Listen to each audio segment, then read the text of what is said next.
The ABC has backed down following backlash over a headline referring to Australia Day as being interchangeable with Invasion Day.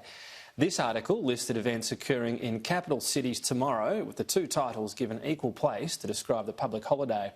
But after bipartisan backlash, the ABC has now changed the headline to remove Invasion Day from its lead and declared its policy is to use the term Australia Day. The public broadcaster, though, is still facing significant scrutiny for promoting Invasion Day rallies tomorrow that will breach COVID guidelines. Kenny Heatley filed this report.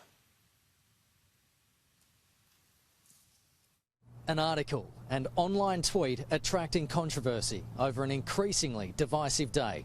The ABC clearly got it wrong. The ABC has referred to January 26 as both Australia Day and Invasion Day and promoted a protest as one of the biggest Invasion Day events for Tuesday. The ABC has an obligation, it's an obligation that sits on the board under the Act, that its news gathering needs to be accurate and impartial in accordance with the recognised standards of objective journalism. This was an inaccurate statement. Both sides of politics united in their criticism.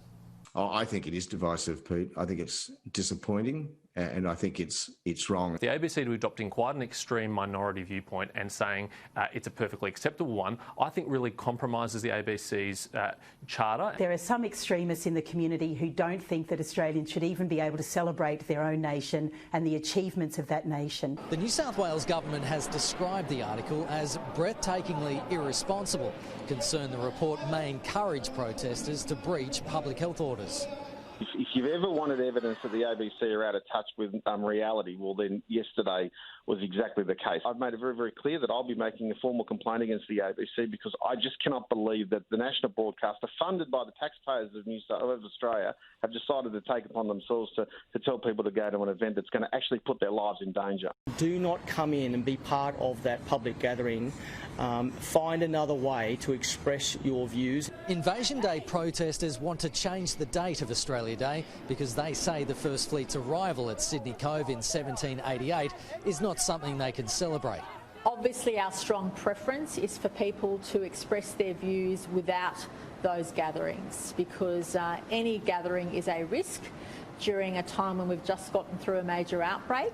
Public health orders restrict outdoor gatherings to 30 and protests at 500. Police say they'll be out in force in what will be the peak and final day of Sydney's longest heatwave in a decade. Kenny Heatley, Sky News.